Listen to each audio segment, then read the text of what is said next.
Sutton's story on WRRC-FM. Vibrant costumes, eye-catching stunts, and beautiful choreography grace the stage of the Bart Luedeke Center Theater on April 2nd and 3rd as the Department of Performing Arts held their annual Spring Rider Dances concert. The 6-piece program highlighted students' skills ranging various genres. The program's costume design was unique as students adorned with fancy masks and feather boas danced their hearts out. The program opened with Megan Mazurk's choreographed piece, The Push-Pull Factor. The following dances included What's Your Playlist, Stupid Humans, Vogue Evolution, and Timeless. The show closed with a roaring applause of acclamation from the audience as the dancers took their final bows. Read more about Rider's Spring Dance Showcase in a story by Stacey Huter and Morgan Dickens on TheRiderNews.com. In the small town of Lampasas, Texas, where grazing cows and horses may outnumber the residents, you might also hear the sound of a metal bat cracking against a neon green softball. Before coming to Rider, Aspen Wheeler was a 4-time all-district player in high school, a member of the USA softball regional team, and a member of the Texas Blaze fast pitch. She had a knack for playing softball from the beginning.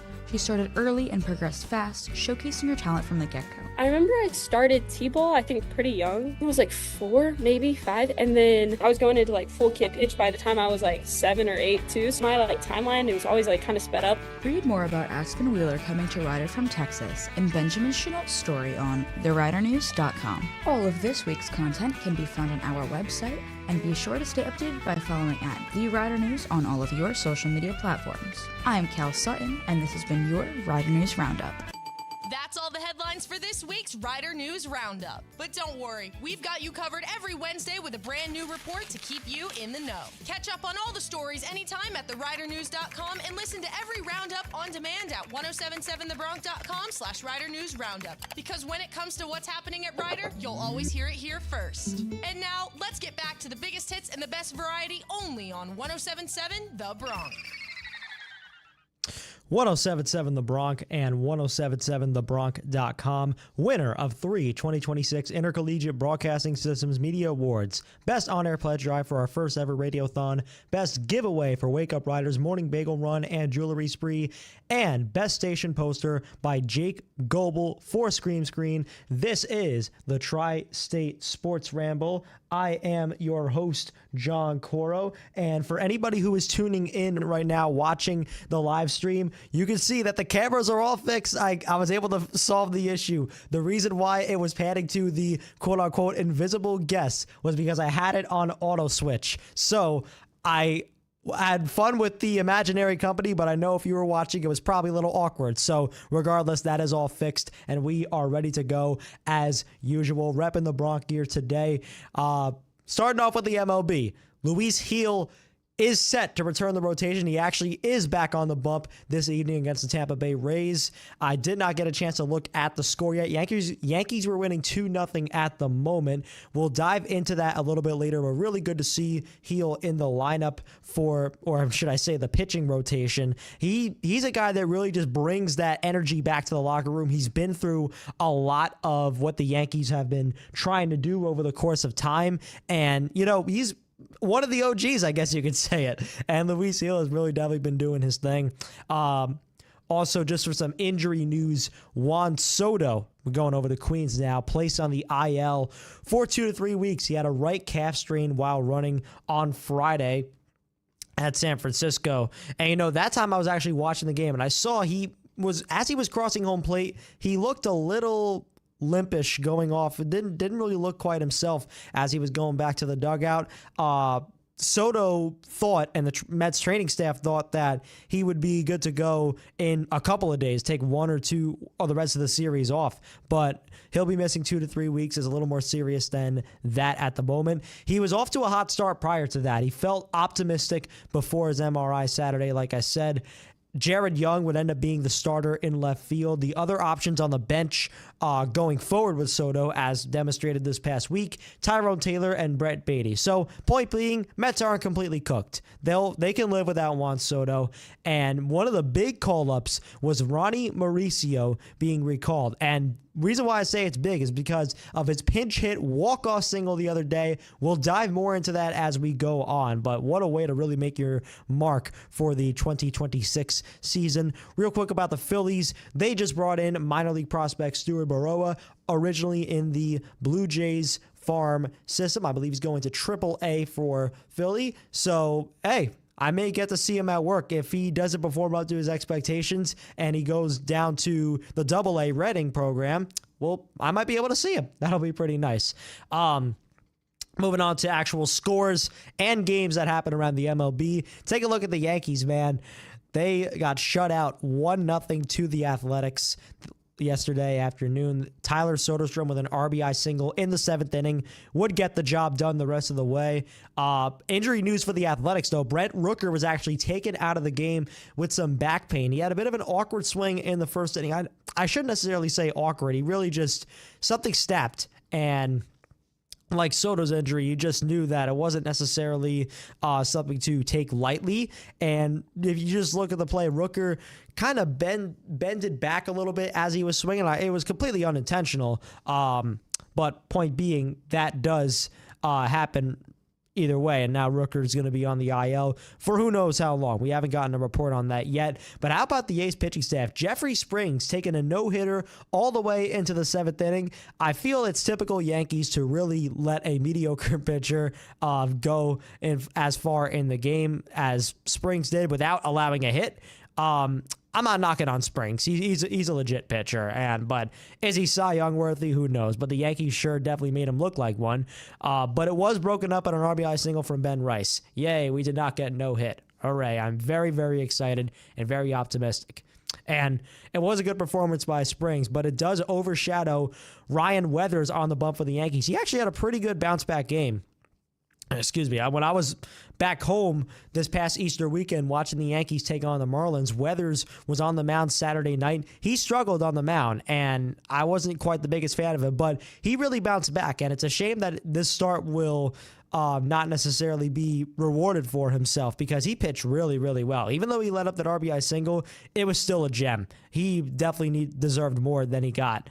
And you look at the Yankees just in terms offensively, they have 2 hits in their last 17 innings. Well, this excludes what just happened in the first inning against the Tampa Bay Rays because they put 2 runs on the board. I haven't checked yet, but yeah, it just excludes what happened. But that's embarrassing if you're the Yankees. No way do you get limited to 2 hits in the last 17 innings. First time the Yankees were actually 1 hit in a game since 2023.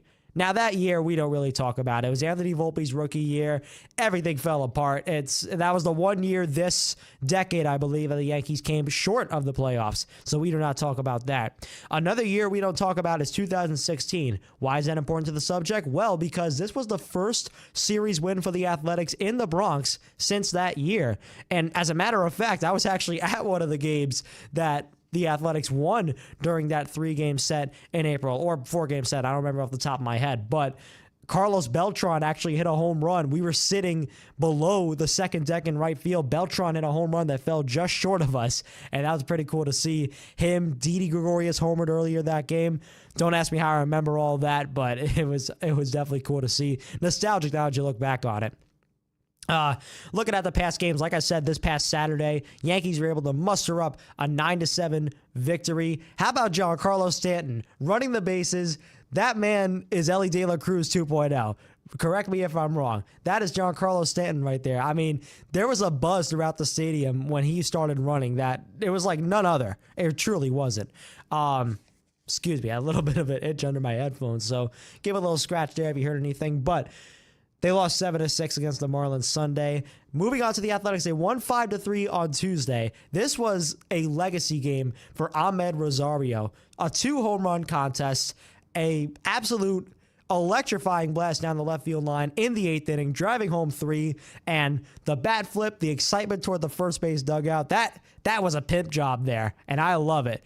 Will Rosario do anything else the rest of the season? Maybe, maybe not. But you know what? It was really cool to see, especially in the cold weather, too, even though I'm tired of it by now. But Yankees also lost in another heartbreaker Wednesday, Tuesday, 3-2. And no, it was Wednesday. I'm talking about the Yankees lost 1-0 Thursday, 3-2 Wednesday. So many 3-games and 4-game series. I'm still not quite in baseball mode yet. We got to get it locked in, John. Come on. But this was very significant just throughout the entire series because it really highlighted the struggles of Ryan McMahon at the plate. He's continuing to struggle. I feel like at this point, McMahon needs to take a seat. He really does. And, it's a shame to say that because we did acquire him at the trade deadline. And in his first couple of weeks in a Yankee uniform, he did nothing but rake. But he has really, really been doing bad. I could see why the Rockies wanted to get rid of him so easily. But now I've been mentioning it a couple times now. We'll finally get to the Yankees-Rays score at the moment. Let's see what they are at. They're at Tampa Bay. This is the first Yankees game back at Tropicana Field since 2024. The Rays are no longer in George Steinbrenner Field. I know George Steinbrenner Field was technically in Tampa Bay, so they were technically closer to home, and this is actually a little farther from the city. It's actually in St. John's or St. Paul. I forgot the name, but they are losing. So I just checked. 3-2 Rays are winning, bottom half of inning number 4. So just looking at that. And it's the first of a 3-game series before the Yankees host the Angels for a 4-game set when they come back to the Bronx next week. Now, moving on to the Mets. They took on the Diamondbacks last night. They lost 7-1. We had ourselves a World Baseball Classic pitching rematch between Eduardo Rodriguez and Nolan McLean. Gabriel Moreno greeting Luke Weaver, though, with a pinch hit RBI double, then 3 more runs in the 8th because it was very close going up to that point. Diamondbacks just clawed up, and it was just crazy to see. And a couple games in this series were actually moved up to 4:10 p.m., and the reason why is because of how cold it was. Now, for the fan experience, I can understand why, but for a player, I don't quite agree with that. I really don't. You're a paid professional. You should be playing in the cold weather or any kind of weather, as a matter of fact, because you're getting paid how many dollars? Everybody to just go out there and play a baseball game. And it's kind of crazy to see it get moved up to 4:10. And just a couple days ago, and we're going to be back at it tomorrow on 107.7 The Brock Retro, but this past Thursday and this past Tuesday were both freezing when I was broadcasting Lawrence High School baseball. Big shout out to Lindsay and CJ if they're listening, but I was alongside one of them each for the Tuesday and Thursday game. We didn't hear any players or fans complain about the weather. They just played baseball. But now we got MLB games getting moved because of it. And it's just cold weather. It has nothing to do with rain, but I'll stop ranting on. Maybe I'm just a grumpy old 18-year-old man, but we'll just move on after that. Look at some of their past games for the New York Mets. They finished the 4-game set at San Fran, got a big 10-3 win on Friday, 9-0 win Saturday, and 5-2 on Sunday. This past Tuesday, 4-3 in extra innings Tuesday. That was what I was referring to earlier with Ronnie Mauricio walking things off and coming off the bench to do it as well. Pretty sick, in my opinion. Unfortunately, they did lose 7-2 against the Diamondbacks Wednesday. Right now, the Mets are currently taking on the Athletics. The team the Yankees just played yesterday has made the trip over to Flushing, New York. Let's see what the score is at the moment. Athletics versus Mets. Let's see what we got. And it looks like the A's are winning 1-0. Fourth inning has just come to a close. So pretty much anybody's game here going forward. It's the first of a 3-game series before they head to LA next week for a 3-game set. And then that's it for the Mets. Really, we'll move on to the Phillies. They were at the Giants this past Wednesday. They lost 5-0. It was the second game in a row that they have been shut out. 4 RBI game, though, for Rafael Devers. He actually broke a scoreless tie in the 6th inning with a 3-run bomb to center field. And, you look at last game, it was dominated by Robbie Ray. This time it was 5 different pitchers for San Fran. Philly could not touch the Giants pitching staff for their past couple of games. It was kind of crazy to see. Now, with all that in mind, it's still way too early. Even my final show, and just a heads up for everybody listening or watching, my final show is going to be April 30th. I intended it to be on May 8th, which will be finals week, but I do not have an exam that day, and so I'll be moving out a little early. So mark it down, final show, May 1st. I got that wrong. May 1st will be the final day. May 1st from 8 to 9 p.m. But once I do my final show on May 1st, it'll still be considered very early, but it is concerning to see Philly drop games that they should easily be winning. I mean, losing, even though they won the series against the Nationals, losing 13-2, unacceptable. Losing the series to the Giants, a team that is maybe arguably still recovering after the opening weekend series sweep. Unacceptable. And you just have to get better if you're Philly. You look at some of their past 3 games or past games throughout the week. They did have a 3-game set at Colorado. They won 10-1 on Friday, spoiling the Rockies' home opener, and also got a 2-1 win Saturday, but unfortunately they lost 4-1 at Colorado Sunday. Still took the series. They won 6-4 at the Giants on Monday, but then lost 6-0 as mentioned on Tuesday. So that's 2 shutouts in a row, as mentioned before. In that game, however, JT Realmuto was taken out because of a foul ball to the foot. X-rays were negative, so he should be good to go soon. Nothing to be alarmed for yet. The Phillies are also right now at the Diamondbacks, or should I say hosting the Diamondbacks. We'll take a look at their score. This is the cool part about doing the Tri-State Sports Ramble from 8 to 9 p.m. during baseball season. You really get to look at all the games that are going on at the moment. So give me one moment. I just want to see where the Phillies are at. Ooh, we got a tight one. 5-4 Diamondbacks going to the bottom half of inning number 6. That should be a good one tonight, and it is the first of a 3-game series before they host the Chicago Cubs next week. I'll actually be going to the game on Monday, the 13th, so it should be a fun one. First time I'll ever be at Citizens Bank Park. We will dive into the NHL real quick, but before we do so, we're going to go to our first commercial break. After the most successful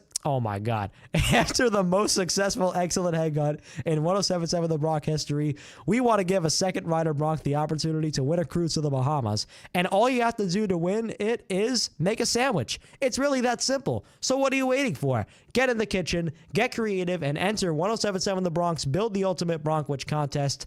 Develop Rider's new signature sandwich in your kitchen and reap the rewards. A Royal Caribbean cruise for 2 to the Bahamas from Josh Harry Travel. Go to 1077thebronx.com/buildabronkwich right now to enter your sandwich creation. The deadline to enter has been extended to Sunday, April 12th, so that's 2 days from now. Get those entries in.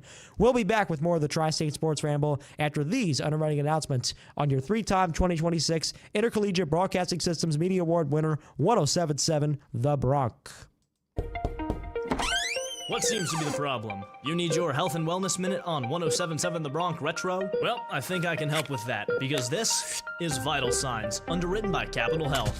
This month on Vital Signs, underwritten by Capital Health, we're going to talk about everyone's biggest springtime frustration, allergies. You're familiar with the symptoms: sneezing, gesundheit, itchy, watery eyes, a scratchy throat, skin rashes, and congestion. Typical spring allergies are immune system overreactions to changes in our environment. Many allergies are triggered by the release of tiny wind-borne pollen grains from trees like birch, oak, cedar, and maple trees. Other seasonal allergies include weed and grass pollen from Timothy, Bermuda, and Kentucky bluegrass, as well as mold spores that thrive in warm, damp, and rainy spring conditions. If you are starting to experience a frequent cough, sneezing more than usual, or suffer from head congestion, you may be experiencing allergies, and it may be time to schedule a telemedicine appointment with Capital Health Virtual Care's team of doctors. Open 8 a.m. to 10 p.m., 7 days a week, Capital Health Virtual Care allows you to keep your busy schedule while giving you the peace of mind of a doctor's visit to treat your allergy symptoms from the comfort of your home or office. This telehealth service is available anywhere in New Jersey and Pennsylvania, connecting you with local doctors from Capital Health Medical Group on your laptop, PC, phone, or other personal device.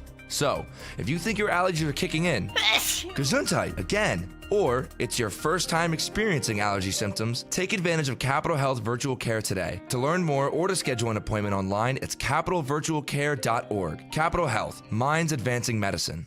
And that does it for the Health and Wellness Minute on 107.7 The Bronx Retro. This has been Vital Signs, underwritten by Capital Health, minds advancing medicine. Make sure you stay up to date on your health by listening to every episode of Vital Signs on our website at 1077thebronx.com/vital signs. This past October, our 1077 The Bronx exec staff got glammed up and took a trip to the Edison Ballroom in New York City for one of radio's biggest nights, the National Association of Broadcasters Marconi Radio Awards. Because once again, we were nominated for College Radio Station of the Year. 1077 The Bronx has been nominated 5 times in the past 6 years for the most prestigious award in college radio. And this year, in 2025, we proudly represented Rider University on the national stage once again.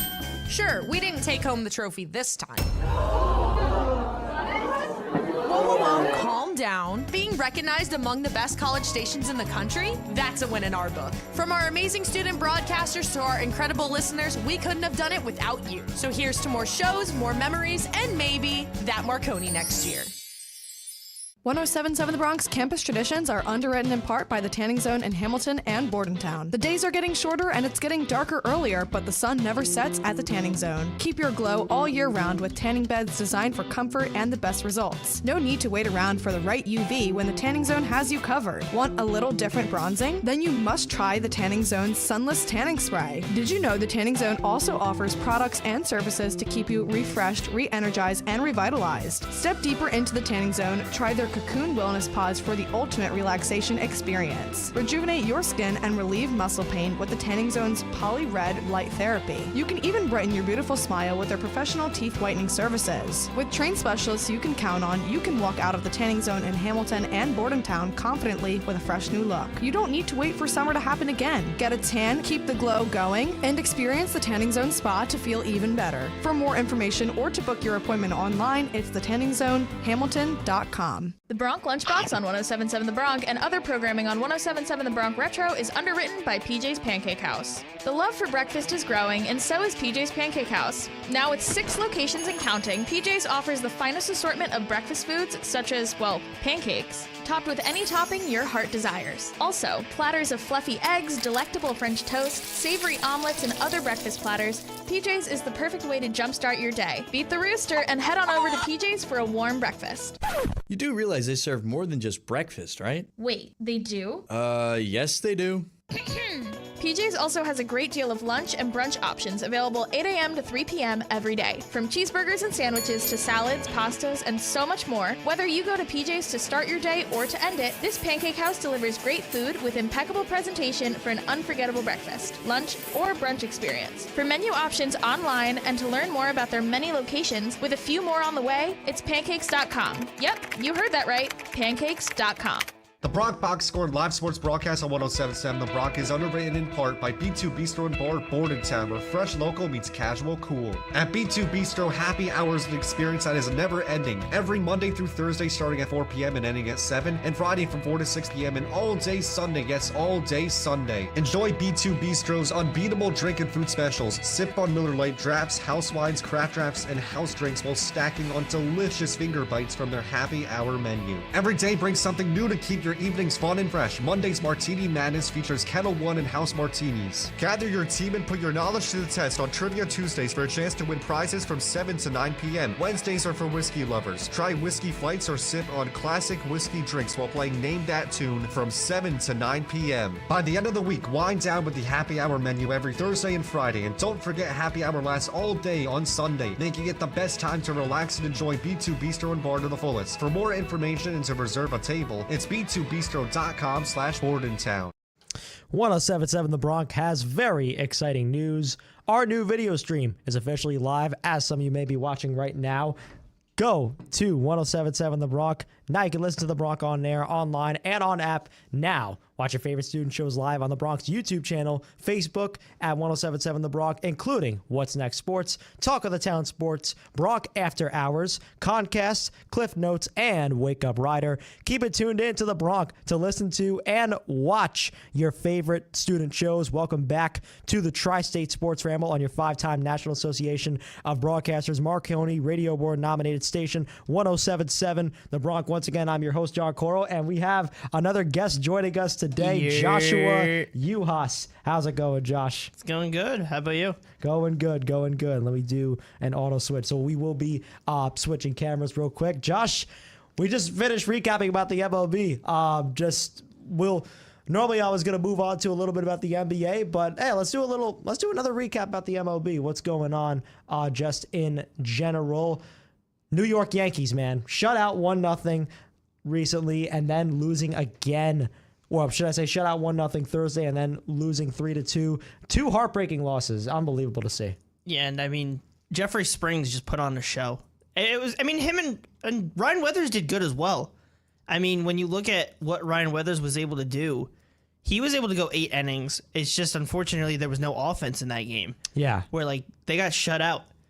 Which, to be fair, the A's do have some solid relievers there that they were able to use in that game because of the length that Jeffrey Springs was able to give them. Sure. But, like, it has to be better for the Yankees. But it is early in the season. You know, everyone's getting going. So we'll have to see. Yeah, and also, like, Ryan Weathers, his start got so outshadowed. Like, he got so outshadowed with that. It was an unbelievable pitching performance by Jeffrey Springs, no doubt. But I feel bad for Weathers because I was getting on him last Saturday with how good. You know, his first start was not what they needed. No, it was not. And it was not it at all. It was a little tough to see. But like I said, it did overshadow Weathers. We'll just move on a little bit. Let's see what else we have to talk about. NBA.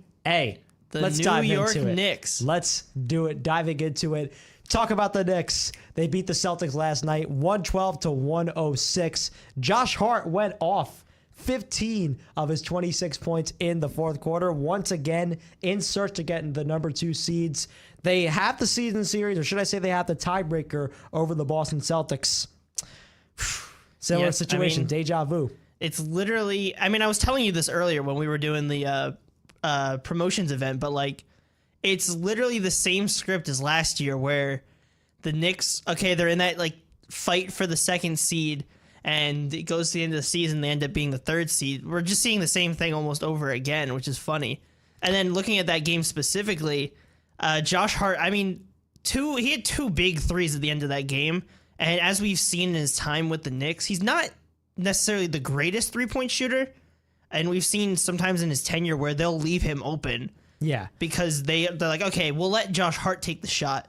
But when he's hot from 3, he's really hot from 3. And that's something that really helps them. And obviously in the game against the Celtics and all these high profile games, if you have that kind of alternate gear that you can turn on, that can be what changes a series usually. Especially against between 2 powerhouses of the East over the last 2 years in the Knicks and the Celtics. Yeah, no, absolutely. And, you know, there's been so many times where Hart could have a good game and a bad game. The emotions are crazy when you talk about Josh Hart. It doesn't matter how good of a game he has or how bad of a game he has. It seems like whenever he makes a big play, it's just the surrounding atmosphere will always be there. And, you know, when he has a good game, he's a fan favorite. When he doesn't have a good game, a lot of people like to harp on him for it. But at the same time, Boston was playing without their lead scorer, Jaylen Brown. For them, the 4-game winning streak's over. And the Knicks right now are currently taking on the Raptors. They wrap up their regular season against Charlotte on Sunday. Kind of coming down to the wire here. Why don't we take a look at right now the Knicks taking on the Raptors at the moment. And, you know, Josh, you're looking at a playoff preview here against the Raptors. Yeah, I mean, because the Raptors are in, if I remember the standings right, they're in that range of like the bottom end of the like the playoff spots. Oh yeah, no. So like they're fighting for that. I'd have to look at the standings to know where they're sitting exact. Yeah, they're sitting in that like 5 to 6 spot. Yeah. Which, oh boy, if you get Knicks Hawks, Knicks Hawks could be crazy. But this game is big because it determines who they're playing. I mean, because Raptors and Hawks, they sit even at 45 wins. Yeah, no, this will be huge. This will be huge. Like just for the Raptor, it wouldn't necessarily be for the Knicks. It's in their quest to get the number 2 seed. But it's not the end of the world. They don't. With the Hawks and the Raptors, though, sitting right on the edge of the play-in, 35, or should I say 45 wins each, like you said, Josh. That's going to come down to the wire right over there. And how about the Hornets? Playing in the play-in again?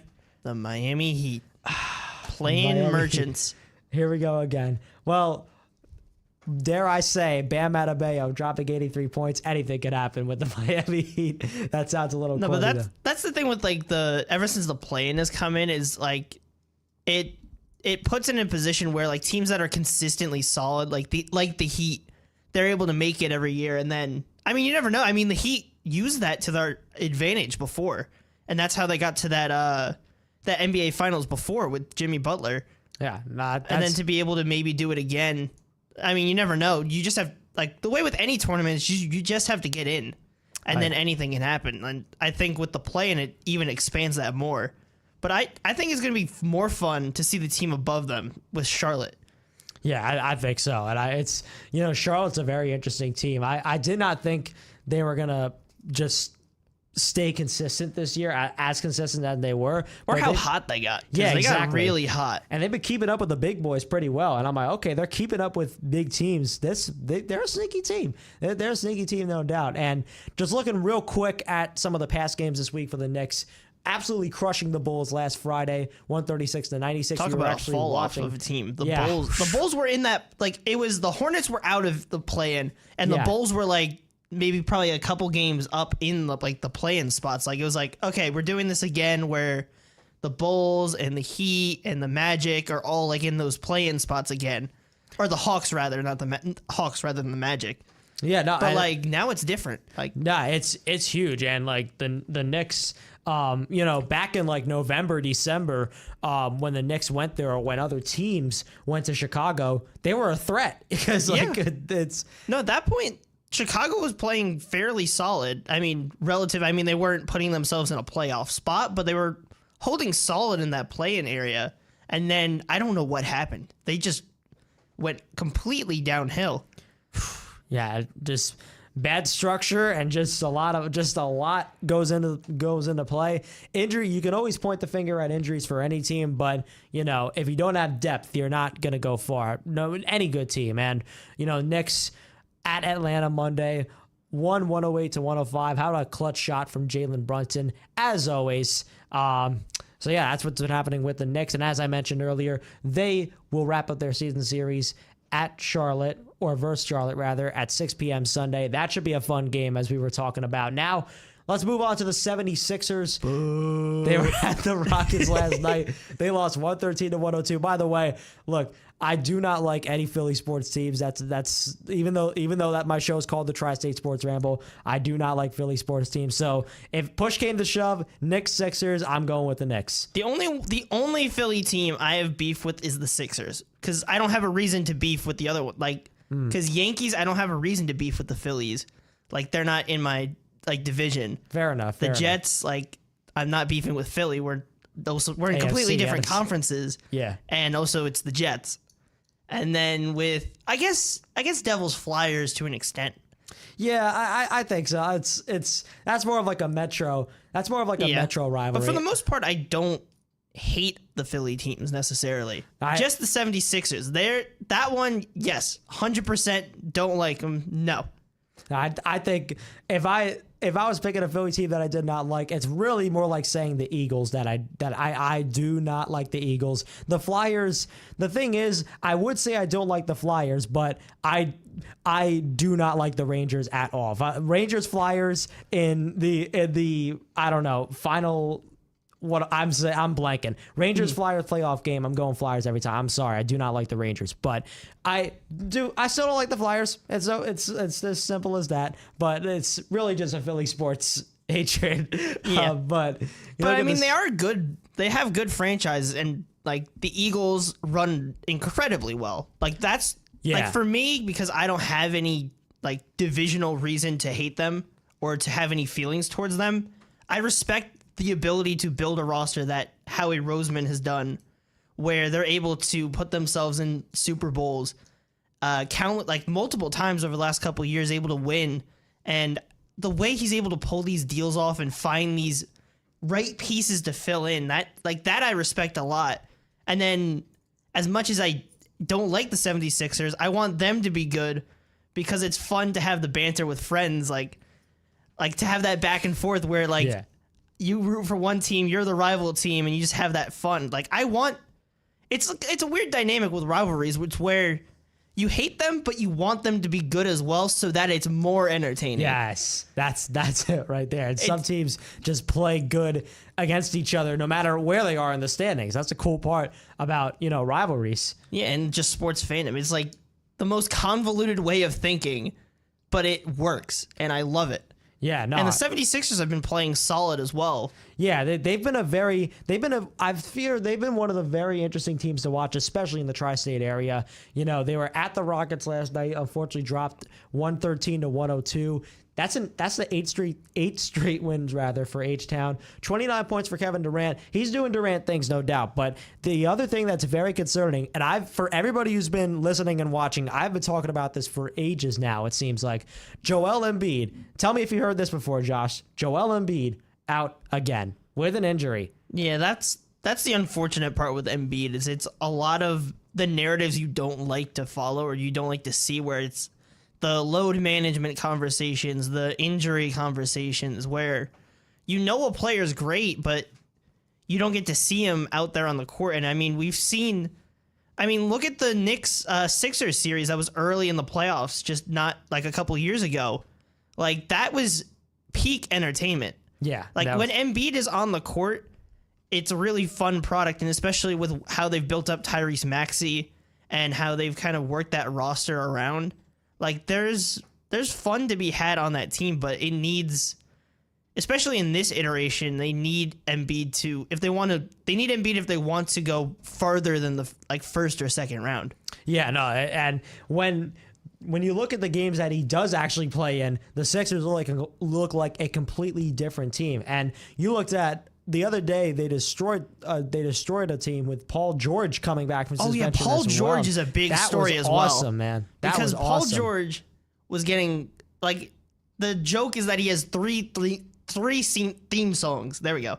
He has the theme song with the Pacers when he was in his prime, and then when he was kind of washed in Philly when he wasn't doing great, and then now he's back. Like, it's really fun to see that he's had this resurgence back, and it puts Philly in an interesting spot where he's now a pretty big piece, and that's what they expected when they brought him in.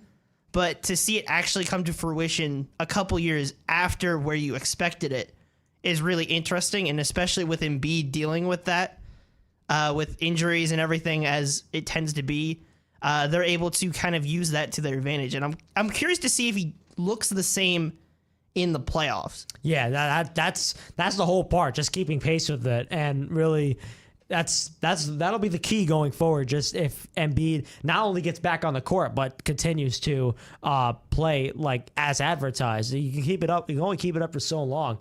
And looking at the Sixers' past couple of games, won 115-103 against Minnesota Friday, lost 116-93 against Detroit. We were talking about them during our promo event, and they also lost 115-102 at San Antonio. I mean, those are some tough teams. Yeah, and Wembanyama too. Like, you're going against players like him and Cade Cunningham. Which the Spurs are gonna be fun to watch in the playoffs because they're young. Oh yeah, they're gonna be fun. They have a lot of young pieces. Detroit, just because even though they have a lot of the pieces they had, they're still a kind of newer look.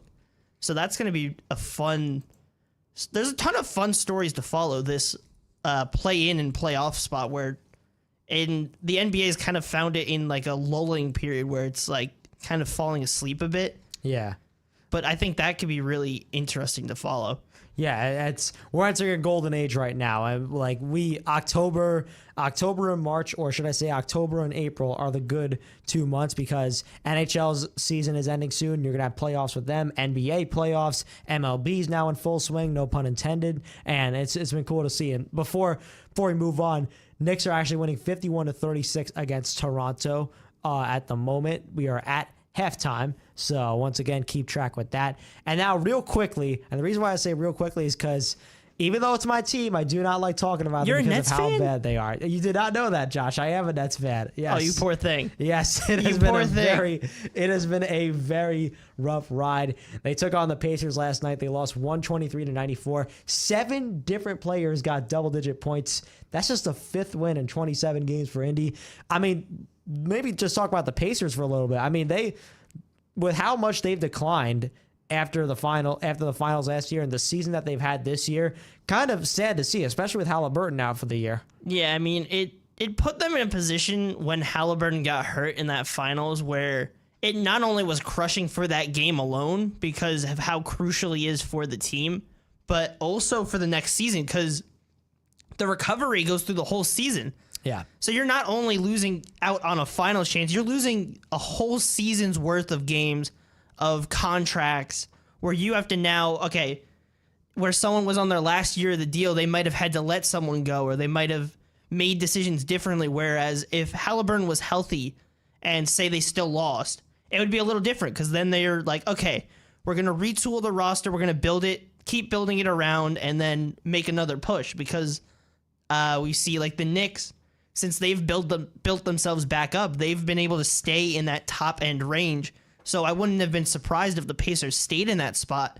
But because Halliburton got hurt, they never really had that luxury. And now they just kind of had to punt the season and then hope that they can build it back up and hope Halliburton's still the same when he comes back. Yeah, that's the key part there. He'll come back, he'll be ready to go. But if he'll be the same going forward, it's really tough to see with Halliburton. And I'm not even a Pacers fan, but I remember how dreadful it was watching Halliburton go down with that injury in June. It was not good to see. And even if you weren't paying attention to the NBA that season, you knew Halliburton was after all the clutch moments he had in the playoffs, and just seeing him go down was kind of tragic. And potentially like the last chance you'll get at a championship, and it's like it goes down like that. Like it's heartbreaking just in that regard as well.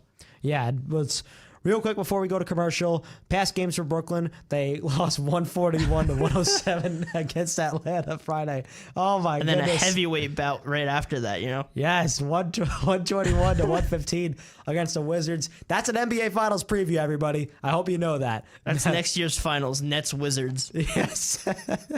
Michael Porter Jr. versus Trae Young. Oh my goodness, Trae Young. That's right. And the season ends Sunday at Toronto at 6 p.m. Right now, the Nets are currently at the Bucks. I don't think it necessarily matters what the score is. They are tanking anyway.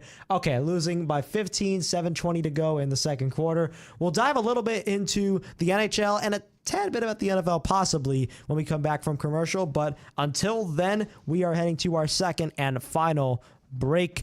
This is absolutely the last weekend to enter 107.7 The Bronx Build the Ultimate Broncowich contest. So, if you haven't already submitted a sandwich recipe to be featured on the Roller's Pub menu next semester and to win a cruise at Royal Caribbean a Royal Caribbean cruise. I don't know who wrote this, but for Tune to the Bahamas from Josh Harry Travel, you better hurry. The deadline is this Sunday, April 12th. So go to 1077thebronx.com/buildthebronkwich right now to enter your sandwich creation. Beginning next week, we'll turn it over to you to choose our 3 finalists on the Bronx Instagram at 1077thebronx. We'll be back with more of the Tri-State Sports Ramble after these underwriting announcements on your 3-time 2026 Intercollegiate Broadcasting Systems Media Award winner, 1077 The Bronx. Oh, it's so hot. I'm so hungry.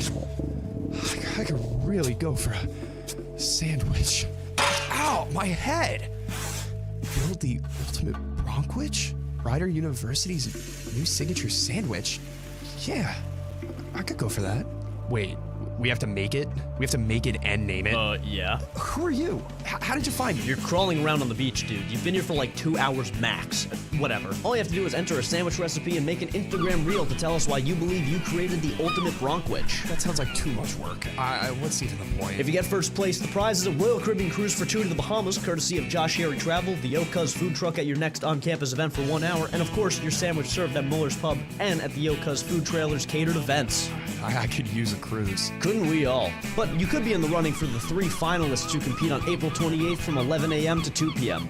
But I'm getting ahead of myself. You have from now to April 12th to enter. For all the other information, go to 1077thebronx.com/buildabronkwich and maybe you could win it.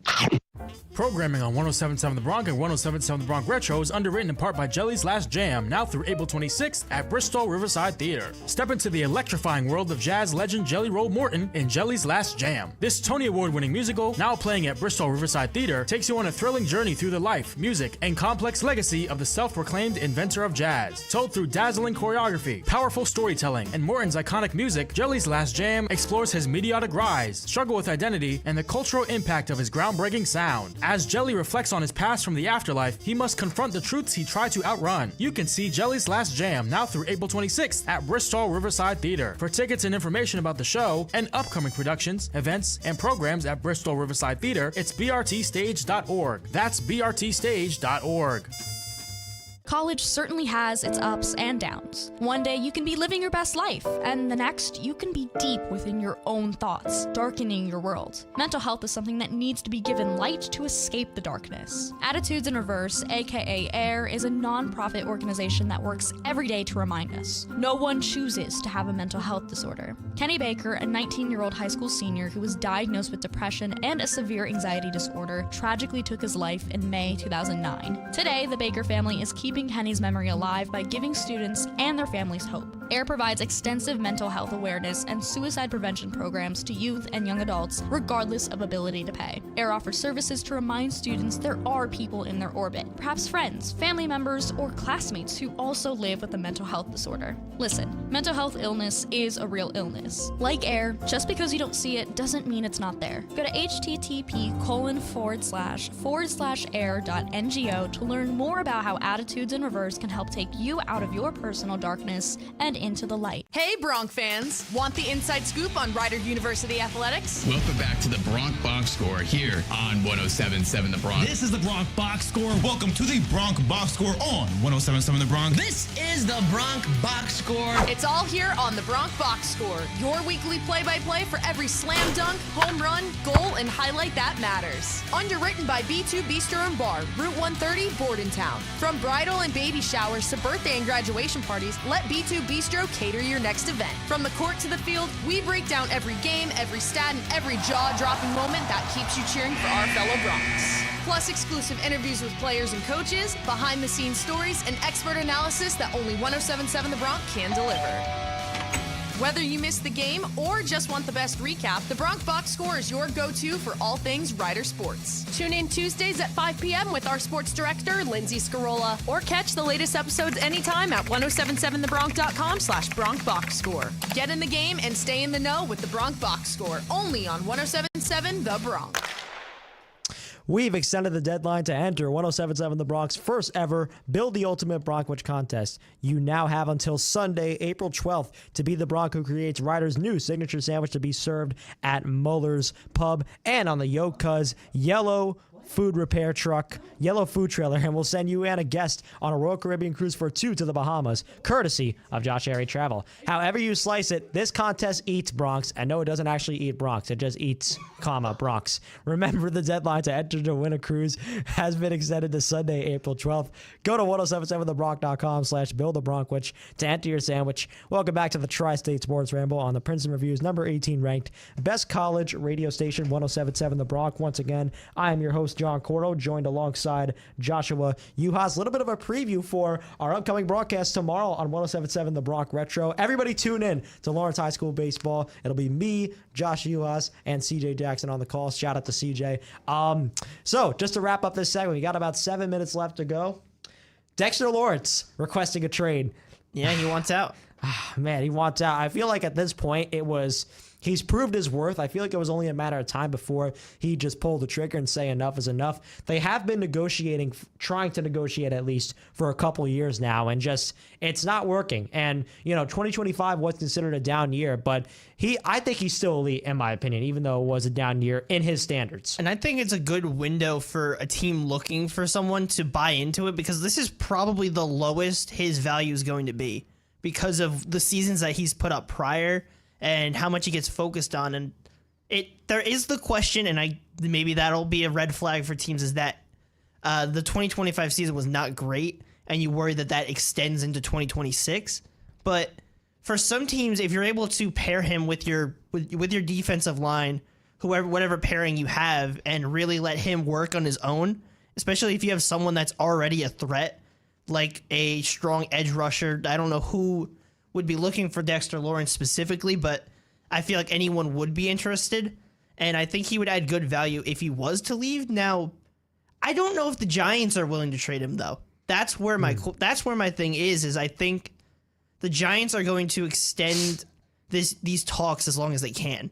Yeah, I think so. And I really I think personally that if John Harbaugh wasn't hired and you still had, whether it's interim head coach or Brian Dable perhaps, if you still had your old coaching staff, I think Lawrence, they would go through with this trade request. But considering that you have Harbaugh in the realm now, I think you'd work to keep him there because the Giants are trying to establish a new identity. You could tell that it's just more established. It's more just like, I don't know how to say it. It's more fed, more embedded in, and just ready to go from here on out. And that's why I think I agree with you. I think they're going to keep him. Yeah, and I mean, if they want to build off of what potentially they have, then I would say probably they'd have to obviously do some workarounds because that defense, on paper, it seemed fine, but it didn't end up being exactly how they wanted it to be. And there were some solid plays. Like Brian Burns was really good. I will say that. But Abdul Carter, a little bit up and down. And then Dexter Lawrence obviously having a down year. So there's still, it's not perfect. And they did lose I believe they lost Okereke. Yeah. And that changes things. So I think it's interesting, especially their corners they're going to have to address. Yeah, exactly. Because that was the area where they were getting a little bit exploited. And then on the offensive side, just keep building off of what you have with Dart, what you have with Scadaboo. That is, if they don't take themselves out of playing. Yeah. That's the thing I worry about is that, especially with Scadaboo, the concussion protocol, how much he might go in and out of that, with how he plays and his mindset. Now, maybe he's changed. Especially with some controversies he's had on social media. Yeah. But who knows? Maybe not. But I think it'll be a fun team to follow. Whether good or bad, I think they're one of those teams where you look at it and it doesn't matter the result. They're very watchable football. I think that they could be that case. Yeah, well, going into the season, you had Russell Wilson. It feels like ages ago, but you had Wilson as the new starting quarterback. So naturally, didn't have people as excited for it. But now you're getting Dart and Scadaboo back with the head coach, John Harbaugh. It's flashy. So you're getting people into it, and I think a lot of people have some stuff to get excited for. Got about 3 minutes left, so we'll talk real quick about the NHL. A shocking move made by the New York Islanders. Patrick Waugh fired, and simultaneously Peter DeBoer is brought in. What a move this was, Josh. Yeah, I mean, and this is late season where Islanders are in that fight and everything, and they just got insanely cold. Insanely cold. I think it was 7 losses in 10 games or something. It was a bad stretch. It was truly bad. And you can't blame it on Matthew Shaver's been doing his thing. It's just the rest of the team wasn't clicking on all cylinders. And I just think it's in a very abrupt decision with 4 games left. And like you said, Josh, they went from comfortably in a playoff spot to needing help down the stretch. And DeBoer, I feel like this will be a case where I don't think they maybe bring DeBoer in next season. I think if they don't get the job done, this is very short term to see if the Islanders can muster make it. Any energy back. Yeah, exactly. I think if the Islanders don't make it, or they do make it and get eliminated first round, they might send DeBoer packing just like that. I wouldn't be surprised. And, this is the second time this has happened around the NHL. The Knights did it recently with John Tortorella in a matter of days with Bruce Cassidy as their former coach. And, I feel like just most recently he coached the Dallas Stars, and DeBoer's more of a coach who's gotten a team to the playoffs but has consistently fallen short, especially with the Stars, making the conference semifinals for 3 straight years, no Stanley Cup appearance. But I mean, for the Islanders, that would mean a lot for them because they would get them back to the conference semis and give them something to compete for if he's able to keep a streak, obviously. Yeah. But he's an experienced coach. He knows how to deal with the runs to the playoffs and being in the playoffs, how tight those series, those games can be. And even though he hasn't gotten over the hump, you still have to respect the coaches that are able to carry that kind of success. It's just sometimes they have to find something new to get them over the edge, and maybe that is being an underdog instead of being in a position where the Dallas Stars, where they're one of the more prominent teams in the last couple seasons. Yeah, and the Islanders are such a tournament team. If you get them into a spot, they'll make it. I mean, going into we're almost out of time here, but going into like the bubble playoffs, the Islanders were riding a 7-game losing streak before they COVID hit, and then they turned it around, made the semifinals twice, but lost to the Tampa Bay Lightning. If they make it, they'll get it, just as long as they don't play the Hurricanes, because apparently that's our kryptonite. Yeah, apparently for New York and New Jersey teams, the Carolina Hurricanes are our worst nightmare. Yeah, they own both of us equally in the playoffs. It's kind of crazy to see. I wish we could talk about that more, but unfortunately our time has come to a close. Josh, thanks for joining this evening. I really appreciate it. It was awesome. It was awesome doing the campus cornhole promotional event together, and then hopping on later. And then we'll be on broadcast tomorrow. Looking forward to it. Yes, for everybody that's watching right now and doesn't know about it, tune in to our broadcast tomorrow at 11 a.m. on 107.7 The Bronx Retro. Like I said before we came back on, it'll be me, Joshua Uwas, and CJ Jackson. Lawrence Cardinals. Cardinals. Future Bronx Deacon Moore. Yes, future Bronx Deacon Moore on the may start the game on the mound even, and it'll definitely be leading off 100%. So keep it locked. We're gonna have a good one for you on that. But regardless, thank you for listening to the Tri-State Sports Ramble. We will be back next Friday, April 17th from 8 to 9 p.m. Stay tuned for more of the biggest hits and best variety on the Princeton Review's number 18 best college radio station, 3-time 2026 IBS Media Award winner, and 5-time NAB Marconi Radio Award nominee for College Radio Station of the Year, 107.7 The Bronx.